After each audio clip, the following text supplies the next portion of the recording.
Hey guys, welcome back to the P square salon. और ma'am की hair देख लो, कितने टाइम पहले करवाई थी मैडम? 2 इयर्स पहले। अच्छा, इसमें दो चीज़ है, एक अच्छी एक बुरी है, बताऊँ क्या? एक तो 2 साल पहले जो हमने काम किया था वो एज इट इज है आपका हेयर, और दूसरी बात ये है 2 साल के हिसाब से ये ग्रोथ बहुत कम है राइट तो 2 साल में देखो, फिर भी आप भी समझ लो कि हर महीने आधे इंचेस के राउंड आपकी हेयर ग्रोथ आएगी, तो 2 साल में आपका 12 इंचेस, और ऑलमोस्ट है ये 12 इंचेस, ऐसी बात नहीं है। मैम से थोड़ा सा हम फन कर रहे थे, ये है, और ये इवन 12 इंचेस से थोड़ी ज़्यादा ही है। तो वो जो नॉर्मल मिनिमम ग्रोथ होती है वो हाफ एन इंचेस होती है, मैक्सिमम आपकी पर मंथ 1 इंचेस जाएगी अगर आपका हेयर ग्रोथ अच्छा है, राइट। तो अब मैम की ग्रोथ होगी है तो इसके ऊपर हम बहुत ज़्यादा ड्राई हो गए तो मॉइस्चर कर लेते हैं, हेयर को थोड़ा सा मॉइस्चराइज कर देते हैं, सूखा सूखा सा हो गया बाल, और राइट। और मैम के पास जो इंद्रधनुष है, देखो थोड़ा सा व्हाइट है, थोड़ा सा ब्लैक है, थोड़ा सा ब्राउन है ना, इस इंद्रधनुष को हम रेम्बो को इवन शेड ले आते हैं नेचुरल शेड में, राइट। तो इस रेम्बो को हम थोड़ा सा नेचुरल शेड में लाते हैं, ठीक है। Okay, let's start step to step. Thank you guys. So guys, किसी भी ट्रीटमेंट के लिए सबसे पहले हेयर वॉश से आपके डस्ट पोल्यूशन सारा निकल जाता है बाहर, स्टिकीनेस जो ऑयल आया होता है, क्योंकि हम कोई भी ट्रीटमेंट करने वाले हैं तो ऑयल के ऊपर तो वो वर्क करेगा ही नहीं ना, डस्ट पोल्यूशन की वजह से वो अनइवन हो सकता है रिजल्ट। तो अच्छा सा शैम्पू करेंगे, अगर आपको 1% भी डाउट है कि ऑयल नहीं निकला तो आप 2 बार भी शैम्पू कर सकते हो, राइट। तो इस चीज़ का आपको ध्यान रखना है। ओके, और अब यहाँ पे आती है समझने वाली बात। देखो, कोई भी हेयर किसी भी क्लाइंट का पहले से या ऑलरेडी, जब भी जो भी कहते हो आप, ऑलरेडी केमिकल ट्रीटेड है या फिर कुछ भी करवाया हुआ है मैम ने, highlight, rebonding, smoothening, keratin, moisture वगैरह कुछ भी, नैनोप्लास्टिया, बोटॉक्स, कुछ भी करा रखा है, तो उस लेंथ को स्पेशली अलग से सेपरेटली ट्रीट करना ज़रूरी है। अगर आप ऐसे ही लगा दोगे ना तो दिक्कत हो जाएगी। अब आप देखोगे कि जो ऑलरेडी केमिकल ट्रीटेड या फिर जो ऑलरेडी मैम ने लास्ट टाइम हमसे स्मूथनिंग, केराटिन वगैरह करवाया होगा तो उसमें था, तो हम इसमें हमने हल्का सा शाइनर का डोज डाला ताकि हेयर की स्टेबिलिटी बनी रहे, राइट। बहुत फाइन तरीके से करेंगे। देखो, शाइनर से क्या होता है, बोन्स काफ़ी स्ट्रॉन्ग रहते हैं, ज़्यादा लूज़ नहीं आते, ठीक है। बोन को स्ट्रॉन्गनेस देता है और बोन की जो इलास्टिसिटी है उसको बनाए रखता है, जैसे कि आपका प्लैक्स भी करता है कुछ यही काम, राइट, ठीक है। तो ये है, लेकिन अब उसको ना हम काफ़ी जगह नहीं यूज़ कर पाते या उसको स्टैंड अलोन यूज़ कर लेते हैं। ये स्टैंड अलोन यूज़ नहीं होता। जब कोई ट्रीटमेंट कर रहे हो आप किसी भी टाइप का, कोई केमिकल हो या फिर कैसा भी हो, रिचुअल्स हो, हेयर स्पा हो, ये किसी के साथ चलता है, चलो ये बात अलग हो। तो ये चीज़ें तो खैर अलग है। Back to the studio. अब मैम के हेयर के अंदर एक चीज़ और देखिए आप, कितने ज़्यादा तो वेवी हैं और कितने ज़्यादा ब्रेकेज भी हो रहे हैं।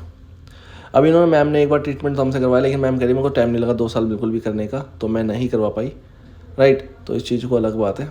यहाँ पे हमने फर्स्ट स्टेप को वॉश कर लिया तरीके से, बिल्कुल। अब मैम को एक प्रॉब्लम थी वाइट हेयर की, जो आपको दिखाया गया था कि मैम को थोड़ी सी प्रॉब्लम है कि उसके अंदर ग्रे दिख रहे हैं नीचे, ये आपको ब्राउन दिख रहे हैं। तो इसके लिए हमने लिया 20 वॉल्यूम प्लस 3 नंबर का कलर, क्योंकि आपको दिखाऊंगा, देखो बैक के हेयर देखो मैम के कितने ज़्यादा डार्क है, तो ये 3 नंबर के आसपास का कलर है, बिल्कुल फिक्स आएगा और बहुत मर्जिंग में बहुत नेचुरल लगेगा, क्योंकि आईब्रो भी और मैम की प्रॉपर मैच करेगा, नेचुरल शेड में देना है। और नेचुरल शेड किसी का भी अप एंड डाउन हो सकता है, किसी का ब्राउन होता है 4 नंबर के पास, किसी का लाइट ब्राउन 5 नंबर के आसपास, किसी का नेचुरल ब्लैक में 3 नंबर भी दे सकते हो, या किसी का अप डाउन है थोड़ा बहुत, तो 3 और 4 को भी मिक्स कर सकते हो, डिपेंड्स कि कैसे क्या है, राइट। तो इतना ही मुझे समझाना था। और ये देखो आप छोटी सी चीज़ की क्या हो रहा है, मैं बताता हूँ क्या हो रहा है, कि इसके अंदर आपको एक कलर करने का तरीका मैं बताऊँगा। जब आप करते रहते हो, चीज़ों को करते रहते हो ना, तो आपको ना थोड़ी सी परफेक्टनेस आ जाती है और आपके हैंड जोन अपने हिसाब से चलने लगते हैं। अब देखो, यहाँ वाले सेक्शन मुझे क्या करना है, बैक सेक्शन अलग से और फ्रंट का सेक्शन अलग से ना, लेकिन जब आप चीज़ें कर रहे होते हैं ना तो आपको बस रिजल्ट दिख रहा होता है और काम।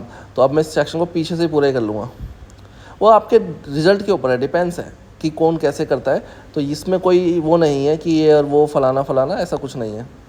रूट से लेके एंड तक करना। 3 नंबर का कलर मैं पहले ही बता चुका हूँ, 3 नंबर का कलर बहुत स्ट्रॉन्ग होता है, बहुत हार्डली, मतलब बहुत हार्ड होके आता है, बहुत तरीके से आता है। वाइट हेयर पे 100% आएगा, ब्लॉन्ड हेयर हो, कोई सा भी हेयर हो, और बहुत जल्दी भी कवर करता है, राइट। ये देखो पूरी कवरेज होगी। अब हम वॉश कर लेते हैं। वॉश करने के बाद मैं आपको दिखाऊंगा कि ब्लैक कलर कितना फाइनली आया है, एक एक हेयर आपको ब्लैक दिखेगा, राइट। अब गीले बालों में ही हम इसके अंदर सेकंड स्टेप लगाएंगे, जो हमारा फर्स्ट लगा था फिर सेकंड लगेगा। देखना, आप पूरा प्रॉपर वॉश कर लेते हैं हम इनको, और बिल्कुल फाइनली तरीके से हमने हल्का सा ड्रायर किया, सेमी ड्रायर के अंदर ही हमने लगाना स्टार्ट किया हमारा स्टेप्स। ये देखो कितने फाइन तरीके से लग रहा है, राइट। तो यही चीज़ आपको ध्यान रखनी है कि तरीके से हर काम को ना, तरीके से।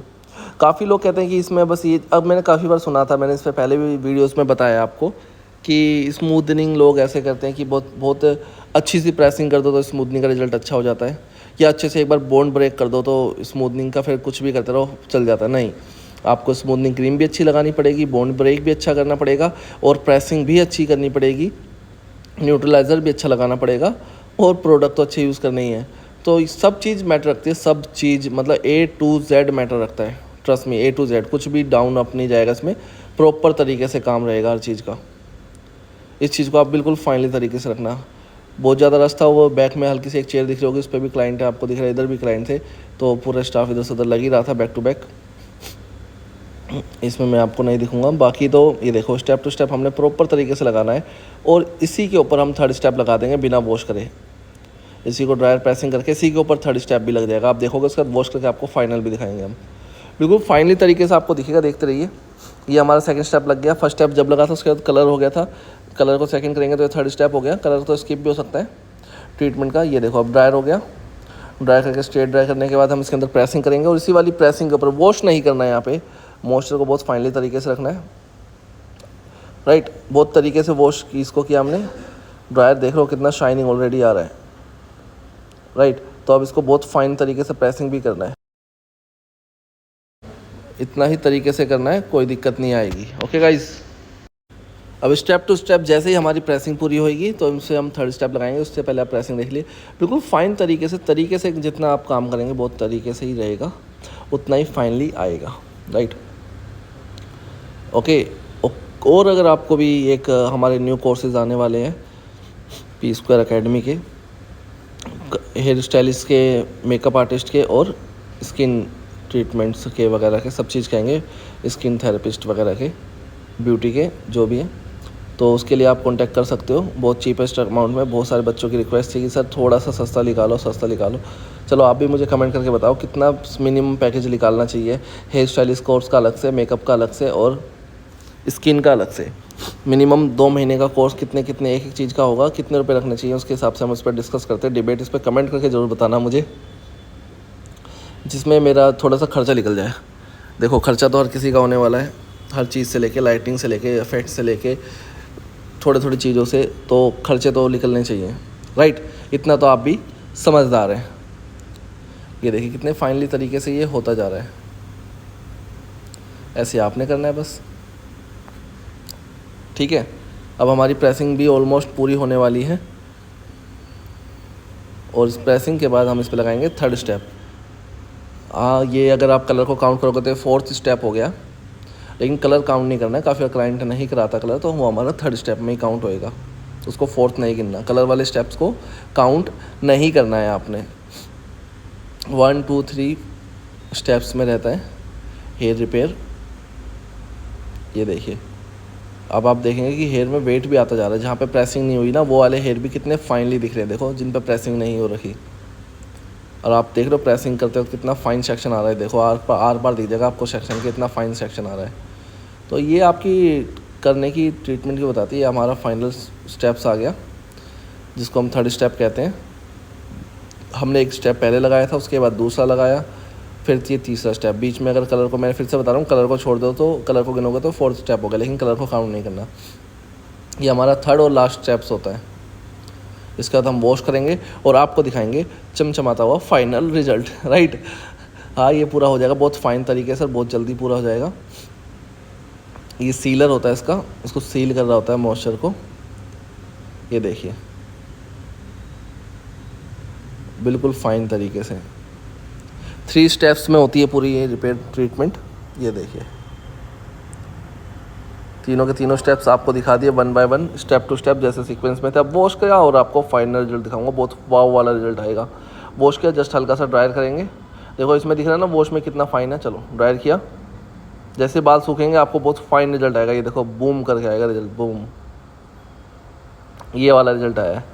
कैसा लग रहा है? मैम की रील भी बनाई है हमने इंस्टाग्राम पे, साइड में दिख रहा है ना आपको P Square सैलून, तो इसमें P Square सैलून पे जाके रील्स देखिए, बहुत फाइन और बहुत अच्छी अच्छी रील्स आती रहती है हमारी इस पर। देखिए फ्रंट पे क्लाइंट की स्माइल बता रही है कितने रिपेयर हुए इनके हेयर, कितने फाइन रिजल्ट आया है।